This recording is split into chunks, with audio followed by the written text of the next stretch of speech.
good evening, and welcome to another episode of Fresh Natural Live. You may know that we've been away for 2 weeks. We've been in YouTube jail for telling the truth. However, we'll continue to work hard to tell the truth. We'll just try to do it in a way that is more politically correct. But be that as it may, we have a wonderful show for you tonight. As usual, we're going to talk about the whole concept of negative news videos. So, negative news, what should you know? How can it affect you emotionally? How can it impact your life? And is there a benefit? We're going to try to present a balanced side to this. I mean, a hurricane coming or, bad weather storm, coming. That's negative news, but that's beneficial news. And so, not all negative news could be a bad thing. So we're going to try to look at this from a balanced perspective and say, okay, negative news, which is good, which is bad. Do we need to strike more of a balance? Do we need to, we as individuals, the news consuming public or entertainment consuming public, do we need to come up with a strategy of creating our own balance? The media may have a certain formula for which they think is ideal from the standpoint of selling more eyeballs and the like. Do we need to create a formula of our own? So we're going to try to, discuss this with my colleagues and come up with an approach and some suggestions that may be helpful. So I look forward to seeing you on the other side. So let's go to the intro, and I'll get started shortly.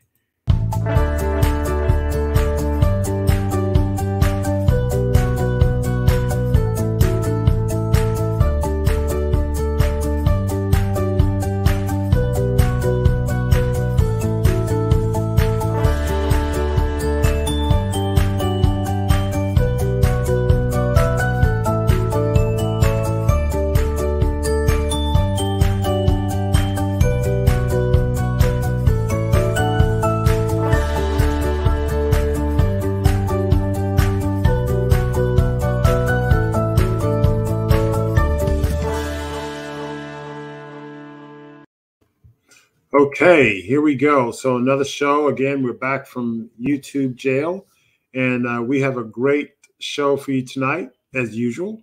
We're going to be talking about the concept of negative news, if you will. And I have my friend and colleague here, Dr. Ford Atkins. Hello, Dr. Atkins. How are you this evening? Oh, I'm doing wonderful. It's good to be out of Monopoly jail. Exactly. And Dr. Celeste Palmer will be doing the honor of leading our discussion this evening as we talk about this whole concept of negative news. So the whole concept of breaking news, is it breaking our hearts, souls, and minds, or is it breaking other things? What do you have in store for us tonight? What's the whole concept of news? So just to kind of start out, this is kind of a continuation from last week. Last week, we talked about media in general. Well, not media, but advertisements, and kind of the impact that advertisements have on our thoughts, our purchasing abilities and powers, and kind of also something that I wanted us to think about, because sometimes we unconsciously are doing things and not knowing why, is kind of our news feeds, what comes into our house every day. I know a lot of people are not watching TV anymore, but it's on our phones, it's on our smartphones, it's on our computers, it's on the news racks. So, our news is also an area that we need to think about and look at as far as it goes with our mental health and kind of what we're seeing. So we're talking about, let me go over. Our negative news is what we're talking about, that we see a lot of. And I think many people, most of us will agree, and we're very familiar with kind of the direction that the news has gone in the last probably 15 years. And then with the emphasis over the last couple of years of it being even more exaggerated. So let's get into it. If it bleeds, it leads. That's a saying that journalists often use, and actually was coined probably back in the 1890s, I think the article said. And this was something that was said in relation to war, because it was the American-Spanish War during that time. And they were finding that people were more interested in the violent stories that had to do with war. And people were purchasing power for this information was higher. So the saying was, if it bleeds, it leads, as in leading story. And what ended up, I mean, as you can, and they still use this saying in today. And so what science has found out, because people are kind of thinking, why are we doing this and why does this happen? And what science has found out is that the public actually has a negativity bias. By definition, we tend to learn more, use negative energy, pay more attention to negativity, far more than we do positive energy. And this is from, an NIH article. This is not Dr. Palmer making this up. Also, NIH making it up. Negative bias impacts how we select our news, our form of news, and how we're going to watch it, and also how that news is produced and how it's made, and our view of our current environment. So as you can see in this little picture over here, the heart is looking at all of the good things in the room, and the brain is concentrating on that one bad ball that's sitting there.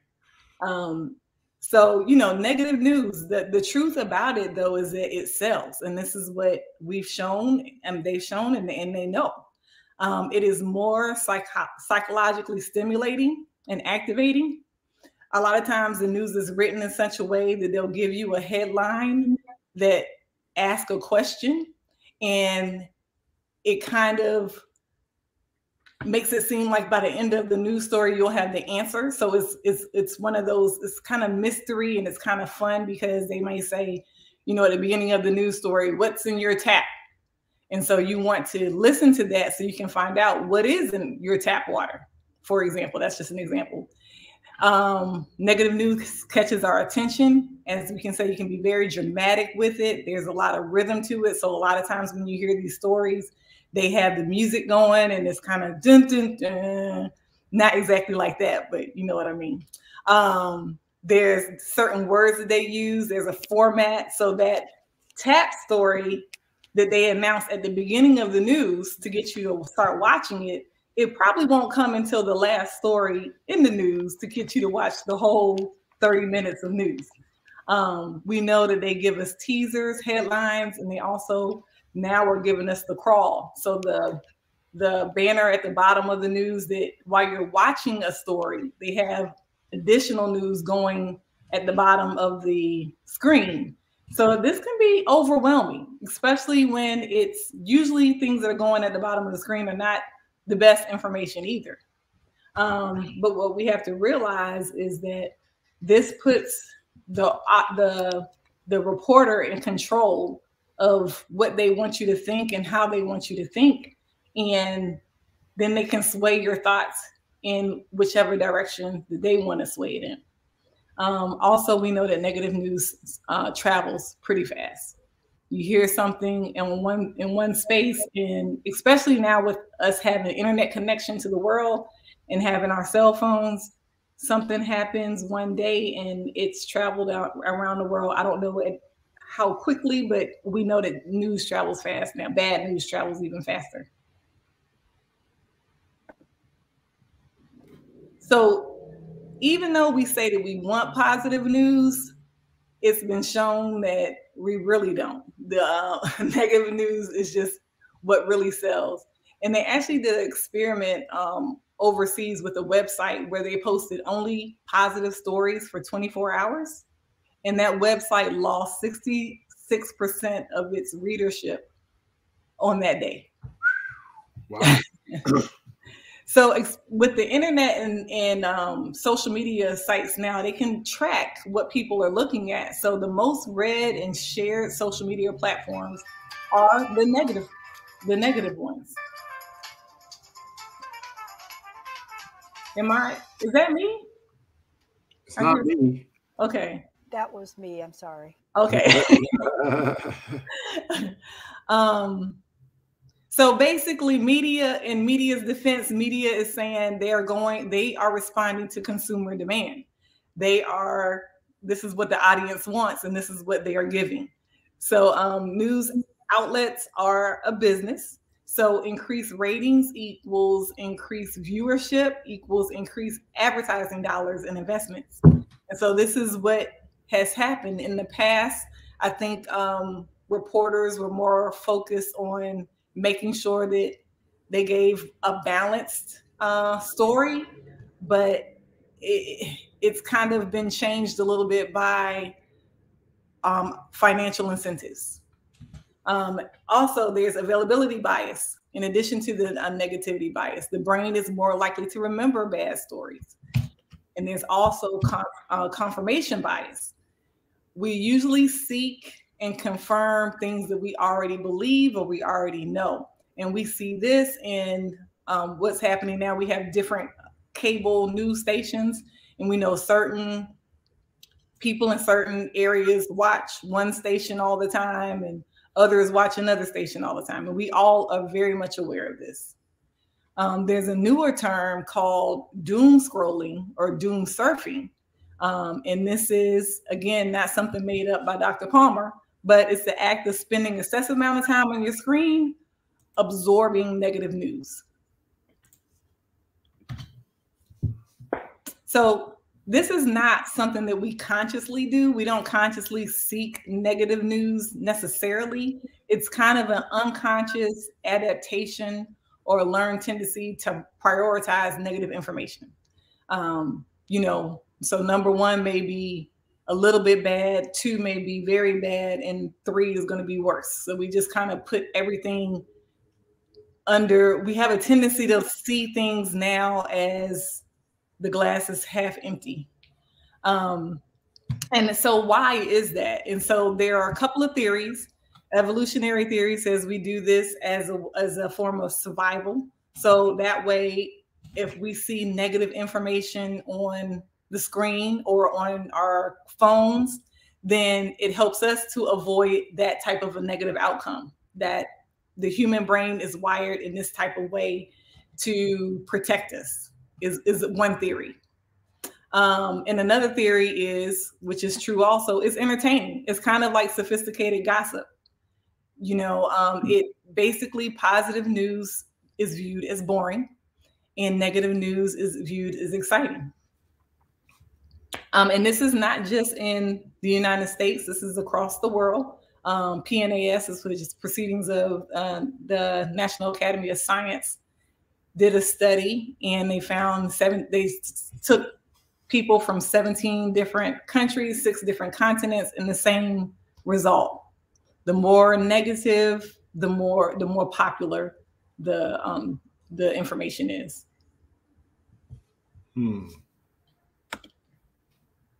So let's just look at some statistics. We have 95% of media headlines are sensationalized. And this is an article as of 2021. So they blow it a little bit or a lot out of proportion in order to manipulate our viewers' emotions. Studies have shown that approximately 1 in 10 Americans check their phone or check some kind of form of media every hour. About 20% of Americans are constantly monitoring social media feeds. So that's just not news. But the way our phones and computers are set up now is that if you are looking at something, then your computer or your phone is tracking what you're looking at. So it's going to send you more of that. So you just keep getting more and more of the same type of negative information if you started looking at something negative. Words is bad, worse, and never are 30% more effective in catching attention. So it improves the average clicks. And as I said, this is being tracked so they can see how many clicks websites get. And those with the words bad, worse, and never get more clicks. And I was going to put that in our title today, but I was like, no, that would be too cliche. Bad news, bad Headline manipulation doubles readership, and also that they have also shown that when the 65% of news organizations ignore the mistakes that they make. So they may rush a story out and not have all of the facts, but they still want to be the first channel or outlet to get that information out. And they may knowingly or maybe not knowingly make mistakes, but rarely do they come back and correct those mistakes. And that is a known practice also. 26.7% of people are exposed to being exposed to this negative news develops anxiety. 79% of companies do have a bias for their advertisers also. People are 49% more likely to read something when it's presented in a negative manner. And 79% of Americans believe that media is not balanced. So the consequence of all of this overwhelming negativity means that a lot of times Americans or citizens, I'm not scratch Americans, people are receiving inadequate news or incorrect knowledge. And that makes them, at the end of the day, say, forget it, they become apathetic or they just disengage from the whole scenario.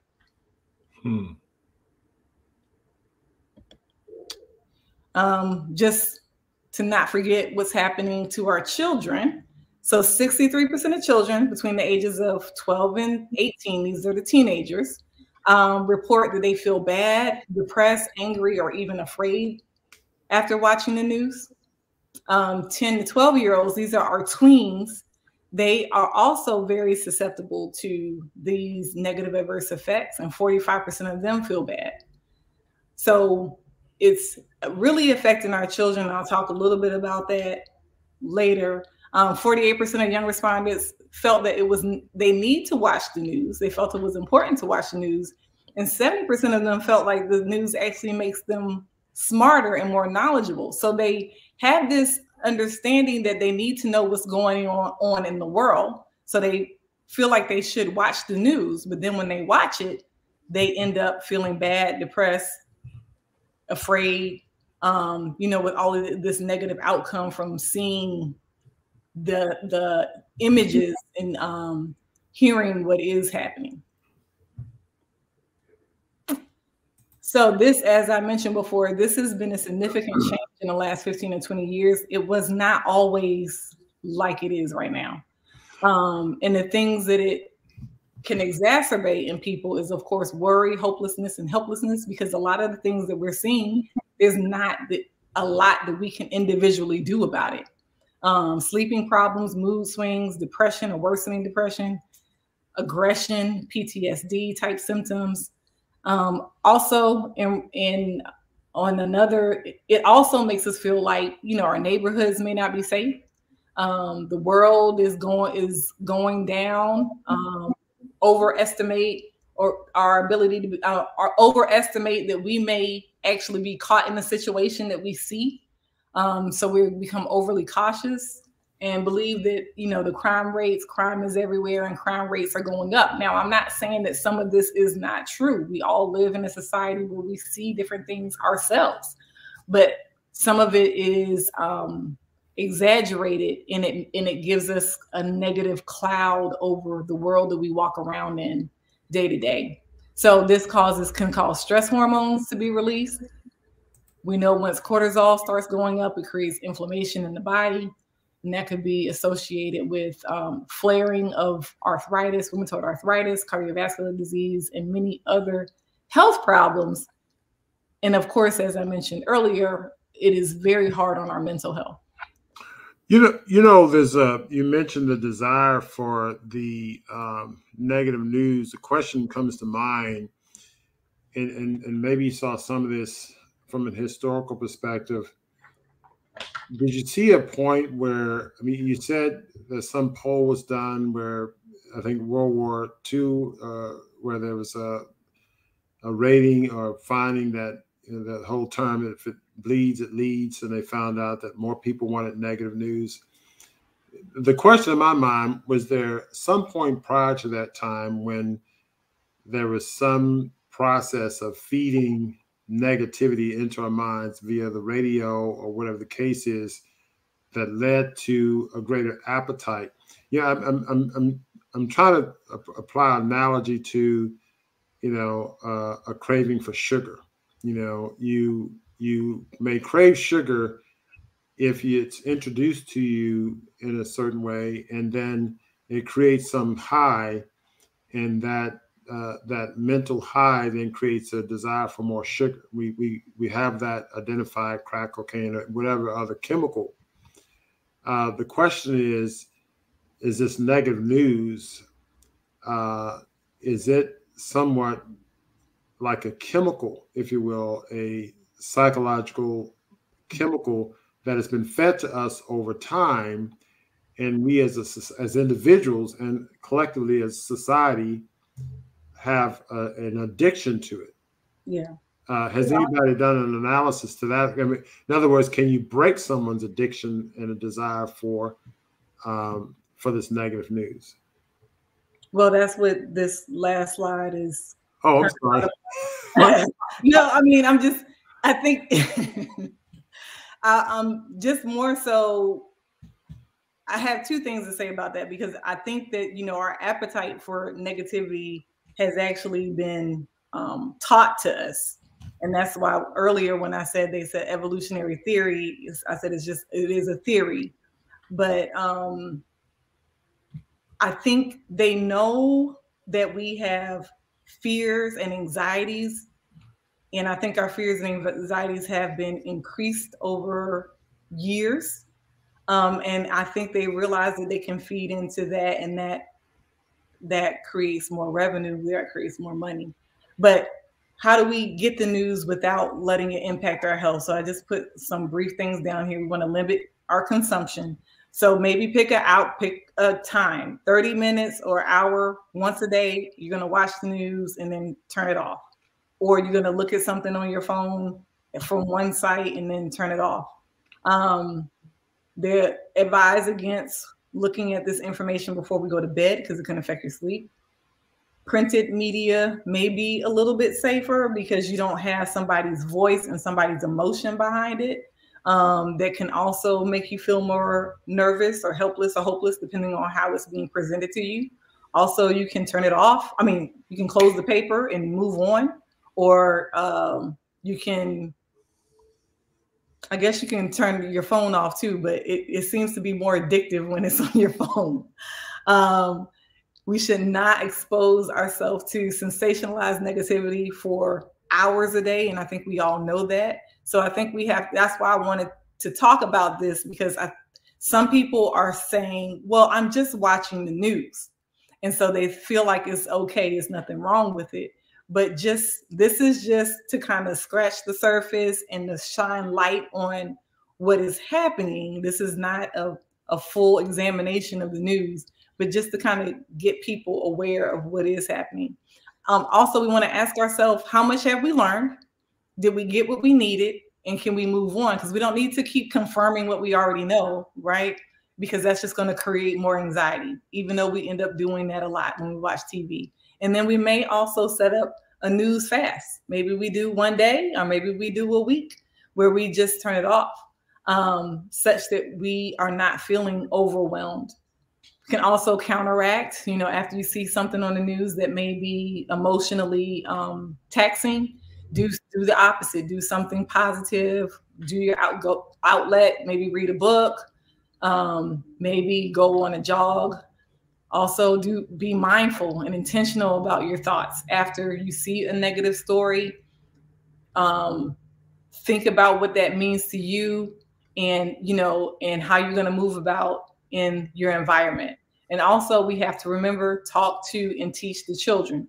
Even though a lot of children are not sitting and watching news or necessarily seeking it on their phones, just like this stuff pops up on our phone is popping up on their phones, because they have phones.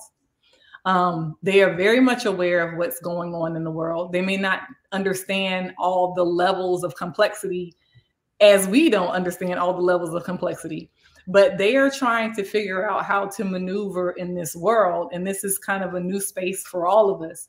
And they don't know how to balance some of this stress. It's a lot of stress on them because I see them daily. So I think we have to be mindful of that and teach ourselves to pull away from this and how to balance it so we can be able to teach the children how to do that also. I like those bullet points, the whole being mindful and intentional about your thoughts. I'm going to throw biblical scripture here. I'm not trying to preach to anyone or convert anyone, but I imagine other texts that have this, but I'll throw this up on the screen for people to look at. But in the Bible, the Philippians 4:8 through 9, and I'll read it. Finally, brethren, whatever is true, whatever is honorable, whatever is right, whatever is pure, whatever is lovely, whatever is of good repute, if there is any excellence and if anything worthy of praise, dwell on these things. The things that you have learned and received and heard and seen in me, practice these things, and the God of peace will be with you. So, there's a scriptural thing that there's a biblical foundation, if you will, that speaks to what you're talking about. And, there's some spiritual aspects of that I just read, but there's also a practical aspect. And you read the Bible, it says, and the word became flesh and dwelled among men. So there's a spiritual to a flesh level of all of the advice we get. And there's a practical aspect to this. And we have to, understand that. Even before that, it says, be anxious of nothing but everything in prayer. So you're looking at the news too much, you're very anxious, you need to pray about it. And then you need to start thinking about things that are positive. That's essentially that from, 4, 6, 7, 8, 9 talks about. But I think it's something that we have to be mindful of, and as you point, and intentional about, because the world is loaded with a lot of negativity and things that are trying to fill our minds up with negative thoughts, evil thoughts, etc. And certain negative news is I think okay, perhaps, and maybe I want us to get into that discussion. Or maybe you can pose it as a question. Is a certain amount of negative news important or beneficial, valuable? I'll pose it as a question. We can discuss it later. But I like the bullet points you share because there's some I think some foundational principles in the biblical standpoint, spiritual aspect that supports that, and there's a practicality to that I think is very important as well. Any other comments? I don't know. You have the slides?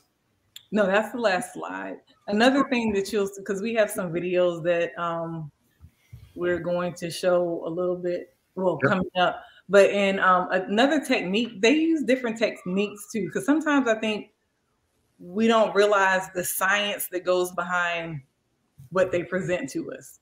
So they have different techniques. Some of these stations, and maybe all of them do, I don't know, because I didn't really get into reading that much about it, but they hire consultants to write their stories. And the consultants kind of know what sells and what doesn't sell. So, the journalist doesn't actually write the story. And with that, they kind of they can sway it in a negative way. So this is called stunting, or just add water reporting. So they have a consultant write it. Then the person on TV is more like, I guess, an actor. So they present the story in a emotional, a dramatic, rhythmic way to the public. And this is the show, and this is what sells. So keep in mind that technique is being used to present a story in order to keep you on that station, because this is your favorite station, because you love this anchor, or you like this certain thing. Not necessarily the news, but the people also are placed on purpose, and the information is given in a very strategic manner. Fascinating. So before we go to the break, I just want to throw out a couple of questions or thought process for us to chew on during the break. But one, is negative news? Can negative news be beneficial? Two, if so, what kind of negative news and what kind of strategies can we pose as the listening public to protect ourselves and extract the ideal part of the news that, if we want to assume that some of it is good, extract the good part and leave the negative part. So I'll just put that out there, and I'll get some of my colleagues to comment as we come back from the break.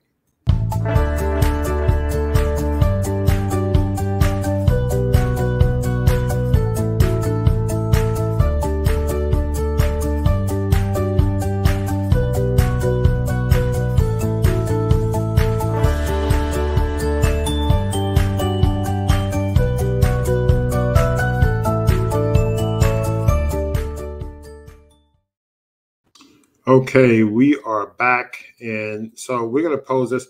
So, Dr. Palmer, do you want us to look at is there a particular video that you have in mind you want to look at? Should I just kind of randomly select? We have some videos that you shared with us. I can randomly select some if there's any one that you want to look at in particular. There's one that I know that I want to end with. But give me do you have the title of that one? I can make sure I don't play that one up front. That was the compilation. Compilation. Okay. I don't see one titled compilation, but climate change. Either way, I'll find that one. Okay. Let me play this one. Airline. Airline? Mm-hmm. Okay, let's see here. And my guy. Did he rename them? He may not. I have a climate change, rent prices, bright side, U.S. violence, unruly acts, weather update, violent weekend. There may be some. Can I say something? Sure, go ahead. Okay, good evening. I'm sorry I got here late, but I agree with Patrice, who said we must be intentional about replacing negative thoughts with positive thoughts. And I think, now we're being bombarded with news all day. I mean, in the past, news used to come on 5 o'clock, 5:30, 6 o'clock for an hour or so, but now we can watch news all day and live. And so, and I think it does, it does have an impact. We need to be informed. So negative news can be informative. If something is happening in our world, in our community, or across the ocean, we need to know about it. And and what's going on today in Ukraine and Russia and things like that is, we need to be informed, and some countries may be put in the dark, that don't have control, but we do need to limit it. And I think Dr. Palmer made good points that we need to limit the time that we spend watching news or negative information, which is not always positive. But we need to intentionally incorporate positive things and positive influences and things what we can do to offset or balance out the negativity. Yeah, I think you're right. I think it's about balance, because a certain amount of as you point out, news is important, but like anything else, we need balance. And so it's the imbalance that brings about the problem. And so I guess the next issue is, how do we create that balance? What strategies do you use? I'm going to throw up some of these. You can pick any of them in this. Yeah. Top story with breaking news: a deadly shooting at a resort in Cancun. The new images just in. Check this out. Frightened tourists packed into the lobby of a Hyatt hotel after police say suspected drug dealers opened fire on the beach. Guests rushing inside, with video showing several people hiding in the hotel's basement as well. Other guests barricading themselves inside of their rooms. You can see that right there. Police say 2 people who are presumed to be those drug dealers are dead. We have NBC News national correspondent Miguel Almaguer, who's live on set with us here at Top Story. So, Miguel, walk us through this. What is Mexico law enforcement saying right now? Well, Tom, it's still a developing situation, but here are some details that we do know tonight. We know the Attorney General in Mexico says there was an altercation between several drug dealers on a beach when shots were fired near the Hyatt Zia Riviera Cancun resort. A local news outlet is reporting at least 8 gunmen then entered the hotel carrying long guns. The commotion sent tourists scrambling, as you can imagine. Images coming into NBC News show some taking cover in the resort's corridors and later guests gathering in the hotel lobby, reuniting with family. Mexico's Secretary of Public Security says 2 people died, as you mentioned, both believed to be drug dealers. At this hour, it appears no tourists were injured, and the gunfire, we believe, Tom, is over. And Miguel, one of the reasons why we're leading the broadcast with this is because, one, it's very terrifying. A lot of Americans vacation there, but this is not new. There was a recent shooting where tourists were caught in the crossfire as well. Yeah, just a few weeks ago, Tom, and this is something that happens from time to time. Of course, Mexican police try to keep the strip of Cancun incredibly safe. That area depends on American tourists and tourists from all over the country, so it is an important area, and they have more security there tonight and tomorrow, Tom. Yeah, and then I have to ask you, what is the hotel exactly saying about all this? Because these resorts thrive on tourism. It's essentially the only industry in Cancun. The hotel statement's fairly limited, but what they're saying right now is that their guests are their top priority. Safety is their top priority. That's something they'll be addressing in the days to come. They're making the point that this shooting did not happen at the hotel, but that guests ran there for safety, Tom. All right, Miguel Almaguer leading us off tonight here on Top Story. Miguel, we thank you for that. Thanks for watching our YouTube channel. Follow today's top stories and breaking news by downloading the... So, interesting video there. I'm going to follow it right behind with another one that I think we can contrast the two. So let's listen to this one. Good evening on this Monday, Martin Luther King Jr. Day. It's great to have you with us. I'm Whit Johnson in for David tonight. And we begin with that massive winter storm, days of snow, rain, ice, even tornadoes battering half the country, turning deadly. Snow and wind alerts from North Carolina to Maine at this hour. And as temperatures plummet overnight, the growing danger on the roads all the way to the south. More than 2 feet of snow in Ashtabula, Ohio. Drivers stranded in whiteout conditions. Strong waves and icy wind in Hampton Beach, New Hampshire. In Raleigh, North Carolina, drivers sliding on the ice, struggling to regain control. Other cars scrambling out of the way. A weekend of treacherous driving there in North Carolina. 2 people losing their lives in a wreck. A tractor trailer dangling off an overpass after sliding off the road in Durham. The storm also spawning tornadoes in Florida, an EF2 in Fort Myers. A couple there driving right into those dangerous winds.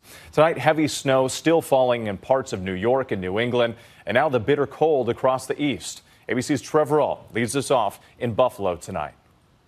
Tonight, all kinds of dangerous winter weather wreaking havoc for millions of Americans. East of Cleveland, Ashtabula, Ohio, in the bullseye for whiteout conditions. Over a foot of snow has already fallen, and it's still coming down. And they got more than 2 feet. First responders there struggling just to reach stranded cars and trucks. And Buffalo shattering their daily record by 6 o'clock this morning. Neighbors are trying to free this bus right now. It got stuck trying to back up on this side street because if you look up just a block ahead, there's another bus that was already stuck. In Niagara Falls, Stephen Michael shoveled 6 hours to get to work. More than what we expected. Yeah. Definitely. Haven't seen this winter in a long time. Where there wasn't snow, there was ice. Watch as driver after driver loses control on this icy road near Raleigh's airport. In Durham, this tractor trailer sliding off a frozen overpass. The driver taken to the hospital, and at least 2 people were killed when their car skidded off I-95 in Nash County. The same system spawned tornadoes on Florida's west coast, including this EF2 in Fort Myers. Winds up to 118 miles an hour, destroying this trailer park.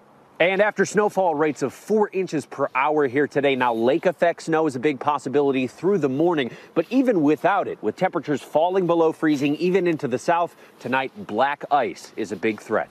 Whit. Quite the picture behind you, and it's just getting started in some places. Trevor, thank you. Let's get right to ABC's chief meteorologist, Ginger Z. And Ginger, where's the most significant snowfall hitting right now? Oh, my goodness. We've seen some flakes here, but it's all west of us. But you know what else is remarkable about this storm? We started in New York City the day in the single digits, then had a severe thunderstorm warning within 24 hours. Really, that is a rare event at any point for January in Manhattan. But look at this storm. Now it is moving through western New York, so Binghamton up through Syracuse. 2 to 4 inches still possible through New England tonight. Then it will be moving east. I think the next noticeable part will be the wind, and you've got wind advisories from Pennsylvania right down through Appalachia, 20 to even 50-mile-per-hour gusts. One more shot of Arctic air, of course, is coming at us as if that's the end of winter. But at least this week, that starts with 28 below the feels like in Des Moines, 11 below Witt in Kansas City. All right, we know you'll be tracking it for GMA as well. Ginger, thank you. So, I kind of let it play long because there's a lot of interesting information there. What are your thoughts about the first one, the shooting in Cancun versus the weather system? Well, let me just throw my thoughts out, and then I'll pass the mic. The shooting in Cancun, I guess it's important to know that something like that happens. And I think the information, I guess if you're going to travel to Cancun, know that these things can happen and the details of it. I don't know how much it affects our day-to-day lives, but I would put that sort of low on the totem pole of importance to know whether or not there's a shooting in Cancun, because there's shootings all over the world in different places. And so that's one thought I have with that. The weather system report is interesting because generally speaking, or I should say generically speaking, we need to know what weather systems are doing and whether there's a threat or forecast. So weather from the standpoint of forecasting the weather, I think is important. This focus on the doom and gloom of what has already happened. So if you would ask me, okay, is weather, knowing information about bad weather important? I would say yes. But I want to know about it a day or two before it comes so I can prepare for it. Me knowing about a weather system that's already had an impact doesn't necessarily, it may or may not have a benefit to me, but unless it's forecasting something else. But they seem to put an emphasis on, destruction and death and the like. And there's less of an emphasis on, prediction of what's coming out. Toward the end, they had the meteorologist talking about some aspect of a forecast, but that was after the majority of it was talking about doom and gloom, death and destruction. And this, oh, by the way, systems moving through. And she didn't really give a forecast. She kind of just told the active of what the satellite was showing at the time, but didn't tell what's going to happen. Well, it's more black ice tonight, et cetera. So they mentioned that to him, but a very small part of the forecast. Most of it's doom and gloom. I don't know who else have any thoughts on that? Well, I had several thoughts on it, but you have already covered them all. I guess I should have gone first. So in that case, I want to get back to the point of the psychology of the negative news, because those are all good points. And those are the same things I saw too. Like what happens in Cancun may not affect me in Houston today because there were shootings in Houston. Every city you can name, there was a shooting in that day, at some point, no matter if it was at a beach or it was in a restaurant or wherever it was, the shooting goes on. But the impact of the negative news, I did a presentation or research on articles talking about how stressors are the underlying causes of the health problems we see, how we're tying this to health, that a lot of the stressors present themselves in many ways. Normally, you talk about stressors, you talk about things like family stress, when there's family disruptions or people not getting along, social issues is going on, having problems with your neighborhood is stressors, having problems on the job, even having problems. They did research to show that driving while black was a stressor for people of color. But I didn't realize until now, thinking about this, that actually watching the news is another type of stressor. And so it actually carries a certain level because it creates stress after you finish watching the news. And when we talk about the negative impact or the positive impact, there are two types of stresses. One is a chronic stress, which is one that's really deadly and causes problems. They tie chronic stress to things like cardiovascular disease, chronic hypertension. They tied to risk for diabetes, affecting your immune system, low immunity. And acute stress was just a short stress, like things that tend to stimulate us. So, or tend to make us more productive or more active. Like if for instance, you talked about the weather.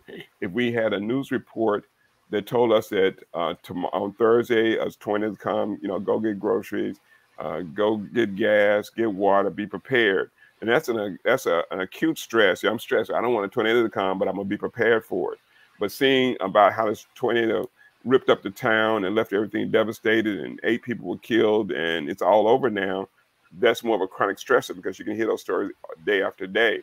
And so as we watch this negative news, it has an overall health impact on us over time. So people don't really associate it with it, but chronic stress is what this is.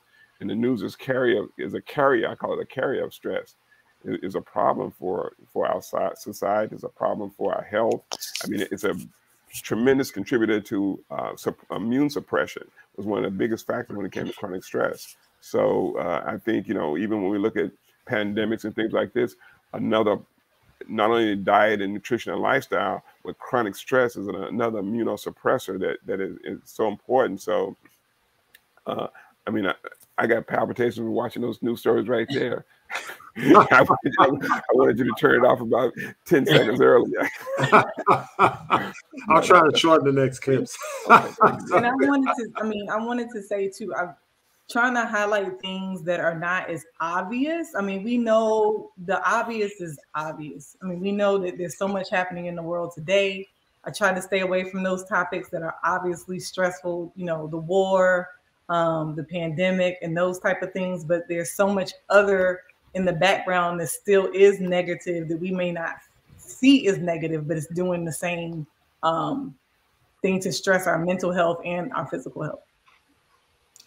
Yeah, that's it's true that we are, and as Dr. Ford Atkins pointed out, there's that layering effect. There's certain things that they kind of throw out there that gives you some chronic low level of stress, and then there's a flare up. So it's like war, pandemic, and it's like weather storm.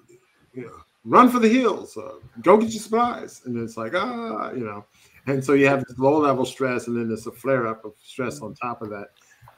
I mean, even some of the news stories we watch, the intros to news stories are, if I hear the CBS nightly news come on, I hear the timpanis coming on, or I hear we listened to the news a couple of days ago sometime, and the voices they use, what's the guy named Hansberry, Dr. Pamela, that comes on with his the voice, the deep voice, sounds like James Earl Jones.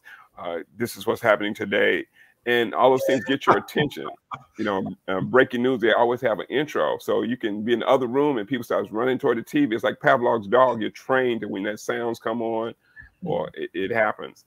And one thing I want to say about the news 24-hour cycle that Dr. Pamela mentioned before is that when I was growing up, maybe telling my age now, a long time ago, as a child, the only thing we never wanted to watch on TV was news. And when Dr. Palmer mentioned that children, almost half the children feel it's important to watch the news, that's just mind-blowing to me, because that was the last thing we ever wanted to watch. When the CBS news came out, we wanted to run out of the house, because our parents always would watch the news from 5:30 to 6 o'clock, or 6:30 to 7 o'clock, and that was it. And we hated that news hour. And now I understand why the kids want to watch it, because if they're living in fear every day, they figure they can get a head start on what's going on and try to understand it. But, things have really changed 180 degrees. Yeah, it's amazing. Dr. Palmer, there's a video titled Sinclair's Script for Stations. Do you think that might be the compilation? What's the name of it? Sinclair's Script for Stations. Is that the compilation? Yeah, I don't want you to play that one yet.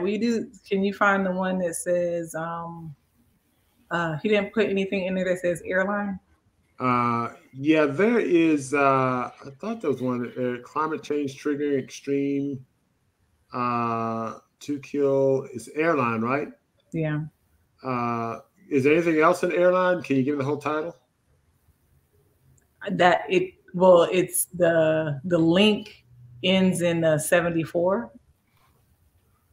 Hold on a second here. I'll find it. The link ends in 74. Yeah, the number 74. Okay. The bright side, looking back, violence, violent weekend, press high rising, all Americans, prices of squeezing Americans, dangerous. I'm missing that one. I'll tell you what, let me play one. I'll play one and I'll look for that one while I'm playing one. So let's look for violence. It's too much. It's too much. It was so Surveillance video captures the brazen attack in broad daylight. A cyclist stabbing a delivery man in the back. The NYPD now investigating. From New York to Chicago to Cincinnati. Violent crime surged this weekend. At least 11 people killed, 55 wounded in 10 mass shootings across 7 states. Oh! In Austin, Texas, 1 killed, 14 wounded. In Savannah, Georgia, 1 killed, 7 wounded. These senseless acts of gun violence in our community have to stop. Just this year in the U.S., there have been 273 mass shootings, defined as any incident where 4 or more people are shot. There have been 31 so far this June, and we're not even halfway through the month. What is going on here? We've seen a lot of the pandemic-related issues related to mental health, unemployment, financial stress, combined with a lot of the retaliatory violence that happens in a lot of the inner cities. But it's even more than usual. Portland, Oregon has seen a staggering 740% spike in homicide since last year. In this neighborhood with children watching, bullet holes are now common. My wish for people out there who have guns to stop killing people. Experts say gun violence usually peaks in August, so police departments across the country are concerned this trend could continue as more COVID restrictions are lifted, Lester. Thanks for watching our YouTube channel. Follow So, again, more violence.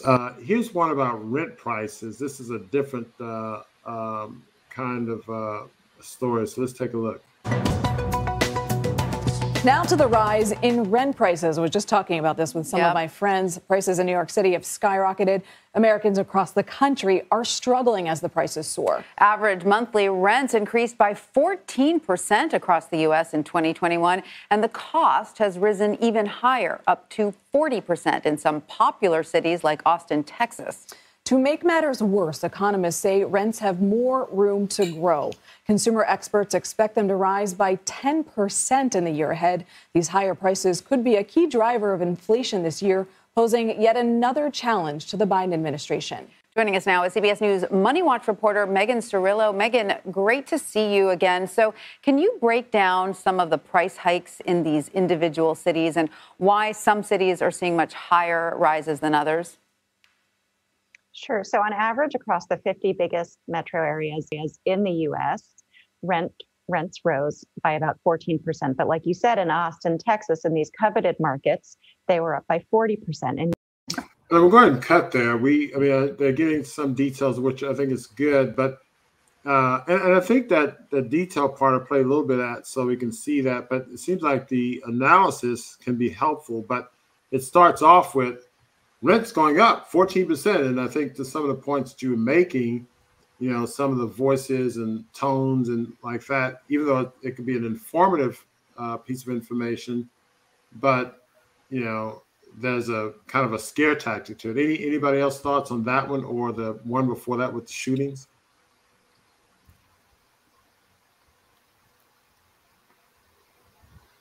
Nope. Okay. I have a little problem with my connection, so I'm not. It's going in and out, so I'm not sure if I'm heard clearly. But go ahead. Yeah, we heard you just now. Perfect. Yeah. Let me do one more. Any more before we get to the final one that you have an interest in? Dangerous winter weather. We kind of covered winter weather. Weather already. There's one that's press pause. Negative news. You want to take a look at that one before the final one? No, you don't need to do that one. Okay. You do gas prices. Okay. U.S. gas prices. Okay. At gas stations across the country, prices are shooting up higher and faster than they have in more than a decade. Breaking records in California: $5, $6, premium as high as a jaw-dropping $7.55. Sticker shock. Wonder what's next. You know, if it's going to be 7 now, it's going to be 9 pretty soon. The national average now hovering just under $4 a gallon. The spike part of a global ripple effect stemming from war, with a price hike every single day since Russian forces invaded Ukraine, up a total of 38 cents here in the U.S., expected to go even higher as energy giants turn their backs on Russian oil. How much higher can prices go here? Well, I think it's certainly within the realm of possibility that here very quickly in the next 72 hours, we could see the national average breaking its all-time record high. So far, U.S. sanctions have carefully avoided directly targeting Russian crude oil exports, fearing a global energy crunch. But in Washington, there are calls for a full embargo, backed by a recent poll that found 80% of Americans support an all-out ban on Russian oil. Are you willing to pay more for gas if it meant more restrictions on Russia?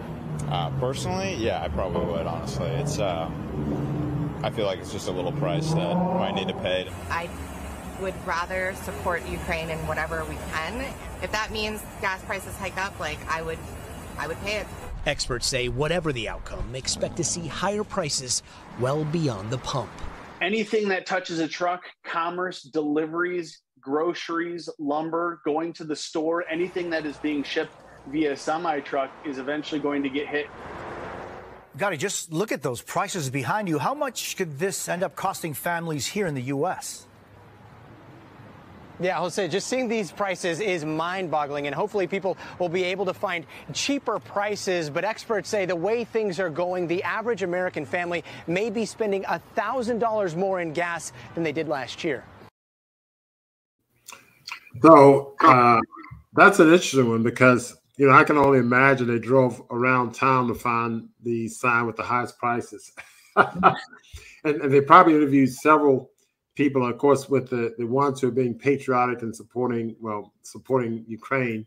The one guy said, well, it can go up to $9 or even more. You know, they probably had chose him among several people who was probably more pessimistic. But yeah, it's two thoughts. It was informative.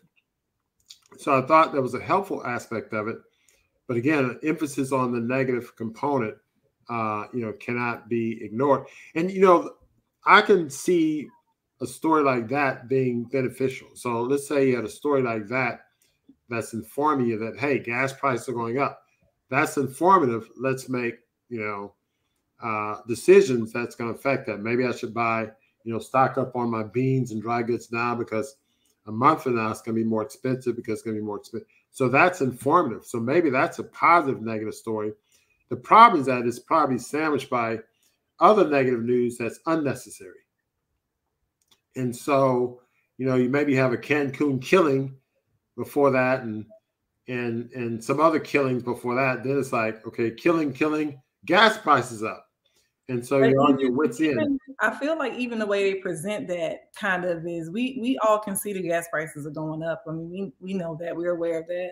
Mm-hmm. But I think it's in the presentation of it's going up and how high is it going? Is it going to $10? Is it, so why are we adding that level of where it's going versus dealing with where we are right now? Because we know what's happening in the society is pushing it. But let's deal with where we are instead of saying, oh, it's going to be $20 soon. We don't know that. Dolores McClain said in school in the 70s, they learned that 50% of the news was fake. I don't know, the source of that. Now it says more like 80% fake now. Did you find any information? You said 65% of news outlets don't correct mistakes. They don't use the word fake necessarily, but in the literature that I saw, they said that 87% of stories are exaggerated in relationship to the pandemic in particular. Really? Can you send me that link? Yeah. We won't talk about it more here. That's gonna be another. Speaking of which, they don't really call, they don't really say fake, but exaggerated, okay, sensationalized.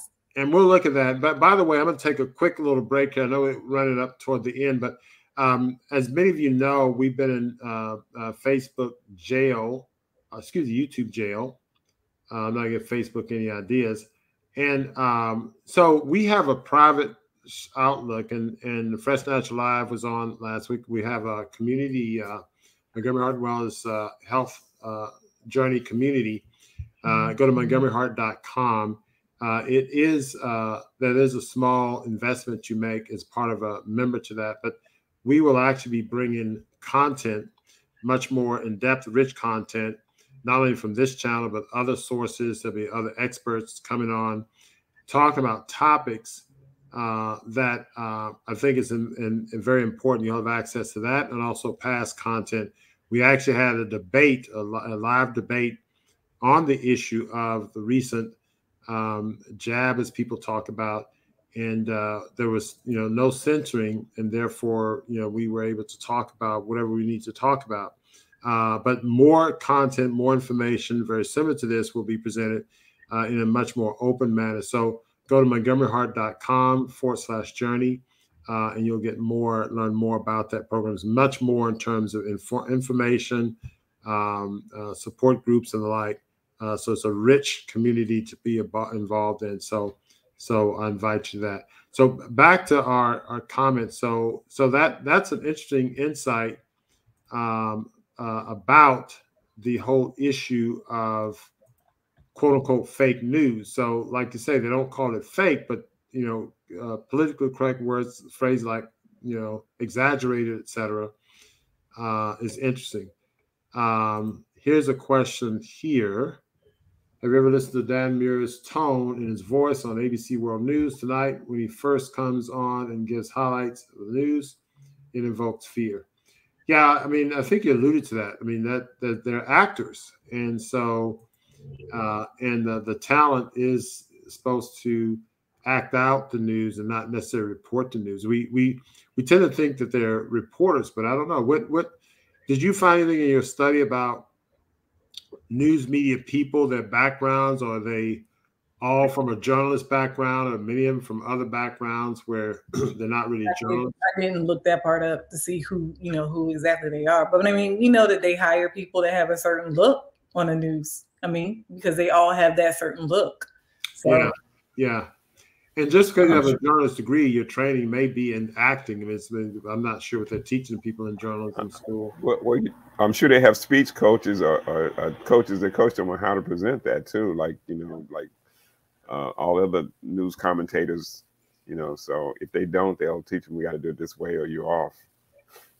That's a good point. And they all have that same rhythm to their voice, that news voice. Yeah, that's so there's some common things they bring on the scary. Why don't we look at this final video you have here? This must be a Zinger Sinclair script for stations. Why don't we look at this and we'll comment on this before we go out. Hi, I'm Fox San Antonio's Jessica Headley. And I'm Ryan Wolf. Our greatest responsibility is to serve our Treasure Valley communities, the El Paso, Las Cruces communities, Eastern Iowa communities, Mid-Michigan communities.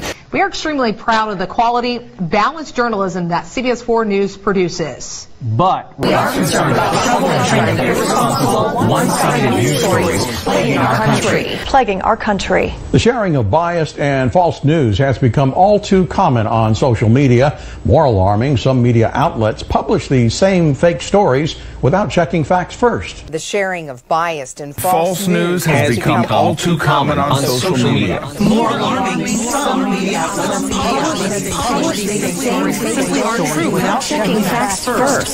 Unfortunately, some members of the media use their platforms to push their own personal bias and agenda to control exactly what people think. And this is extremely dangerous to our democracy. This is extremely dangerous to our democracy. This is extremely dangerous to our democracy. This is extremely dangerous to our democracy. This is extremely dangerous to our democracy. This is extremely dangerous to our democracy. This is extremely dangerous to our democracy. This is extremely dangerous to our democracy. This is extremely dangerous to our democracy. This is extremely dangerous to our democracy. This is extremely dangerous to our democracy. This is extremely dangerous to our democracy. This is extremely dangerous to our democracy. This is extremely dangerous to our democracy. This is extremely dangerous to our democracy. This is extremely dangerous to our democracy. Oh boy, I tell you, this is crazy. So like a guy selling you a pack of cigarettes telling you that the soft drink you're buying is extremely dangerous to your health. You know, it's I don't know. Anybody's thoughts? Your thoughts, Dr. Palmer? You put this together. What I mean, there's a lot of thoughts that somebody could have. That's quite a bit of irony there. But that was, you know, an example of the stunting, or, you know, they definitely are pre-scripted in sharing the script across stations. It doesn't matter what station, they have the same verbiage and lines to say. I mean, and I've seen compilations like that on other news items also. They just happen to be talking about fake news. He used the term fake news in that story, but this is, again, the scripting that is done. And also the emotion is the same across the board with most of them. And that's, you know, when you play it all together, it plays as one sound. Yeah, that's a good point. So there's universal scripting. Now, I remember, now this is a little bit of tangential, but the fact that you brought that compilation up reminds me. Now, we had a news story done on us back in 2008 by local Fox News here in Houston. And now this, I wouldn't call it negative news because it was done on us, but that's another story. But anyway, some bias. But it was a news story done on what we were doing about, you know, nutrition and people reversing diabetes and the like. And it went viral locally. The local station got 10,000 hits on the website, and we were overwhelmed with new patients and the like. And we had to do live chats, and they did a special a couple of months later. But one thing I realized that when that story did well, they took that story video clip, the script rather, and videos, and sold it to 12 different Fox affiliates around the nation. And so then they had their news people read the script, and of course the video, B-roll and video was the same because all the patients were here. And I knew that. Well, I knew that because they told me, but then I found out more directly because one of the videos, the video played was in Atlanta. So it aired in Atlanta. Someone in Atlanta recopied the video and put it on YouTube. So our first video of a story done here in Houston was aired in Atlanta, video and put on YouTube. This is, you know, in 2008, 2009. You know, I didn't know it until I heard about someone in California, Los Angeles, who called me about our YouTube story and wanted to ask us questions. So we had the story was sold in Atlanta, aired, put on YouTube, and somebody who saw it in LA called us, and that's how I found out about it. But I say that to say this: I would imagine if there's a local story that, you know, blows up and it has some national appeal, they may sell the same story to other affiliates. In addition to, you know, writing the same script, there's selling of stories as well that they do that I learned in that example. Fascinating stuff. Any final words, Dr. Palmer? I'll give you the final word. I mean, you put this excellent discussion piece together. Excellent yet depressing. No, I mean, I just want people to be aware, not depressed, because we all know this is not new information. Most of us have talked about this. We see it in our every day. Just know that, you know, it can or it is having a negative impact on us individually, but also society. So maybe have a little bit more compassion when you're talking to somebody at work, or you see somebody in the store who's upset because they may have their own issues and then be dealing with hearing additional bad news. So, you know, just in knowing how to take this information, absorb it, and use it how we need it, but then not let it change who we are on the outside. And again, my focus is on the children, helping pay attention to what the children are seeing and taking in. We can't block it. So even taking away the phones is not going to do it, because it's everywhere. It's popular culture. I mean, now news is also popular culture, you know, so for the kids not to know what's going on is not allowing them to interact and survive in the environment. But how did they now take this information and not internalize it, but know how to put it in a space and continue to thrive in their life and not live in a fearful space? So I think you know, in addition to adults doing the things that they need to do to kind of get themselves balanced, I want to emphasize the importance of keeping the children balanced in present day society. Yeah, and I like that word balance, because I think, you know, we have to be informed, but we have to be aware of the process and mechanism by which that information is being delivered. And it's almost analogous to, you know, getting a seed or a nut from a shell. You have to crack through that shell and piece through and get what's valuable and move aside or discard the rest. And so we have to realize that information is coming to us, and there's an agenda through which people are delivering that information, and we have to discern it. And one strategy I typically try to use is try to get balance of it. So, you know, if the news is giving you one piece of information, you may call and, you know, maybe it's some bad news in a certain area. Maybe you call and talk to someone, and maybe read a book or look at some historical aspect of that news, depending on what it is. So if it's a war or whatever the case is going on, maybe try to read something about that area. I mean, we got the war in Ukraine. Understand a little bit of the history in terms, you get a historical perspective that'll maybe give you a better understanding of what's happening. And it may not seem as doom and gloom, as opposed to, I mean, in a situation where you have a bigger picture and understand what's happening. So that can apply to certain things. I recall being called here by some friends in the DC area and other parts of the country. They would call and say, well, how are you doing? Are you okay? And I would say, well, I'm fine. What's going on? They said, well, there's a big flood out there, and I wanted to make sure you're okay. And, you know, I'm going to work and don't know about, but, you know, there's rain and there's some parts of the city that's flooding. But they're hearing the national news. And if you look at the national news story, you think the entire city's underwater. And so that was just an example of how dramatic things can be. But if you hear something on the news that seems to be informative, check other sources, whether it's calling someone directly in that place or doing whatever.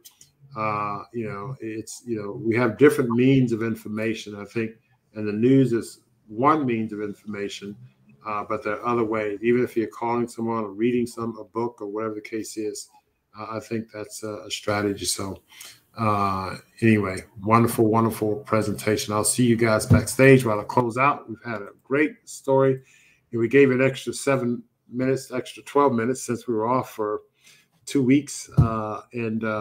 We're going to work very hard to stay out of YouTube jail. That means many of our current shows are going to be a little bit filtered, but either way, it's going to be great quality here. So I invite you to stay with us here on the channel. But more so, I invite you to join us in our local community, montgomeryheart.com/journey, because we think that individuals should put themselves on a health journey. Whether or not you need to reduce medication, control your diabetes, or you want to run a marathon, want to learn a third or fourth language, your health journey is your overall goals for yourself, physical, mental, psychological, spiritual. You want to be on a path to enhance your overall well-being. So I invite you to take a look at our channel and come and join us. We're going to have lots of information, including members on this show, as well as other guest speakers, and there'll be support groups and recipes and a whole host of content, a whole host of informative sources and lots of content and materials for you to benefit from.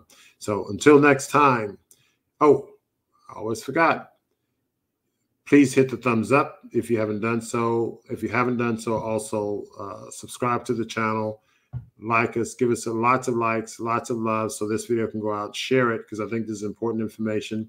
And also stay tuned with us, stick with us next week. We have great shows every Monday night, and we promise to stay out of YouTube jail going forward. Until next time, keep it fresh, natural, and live.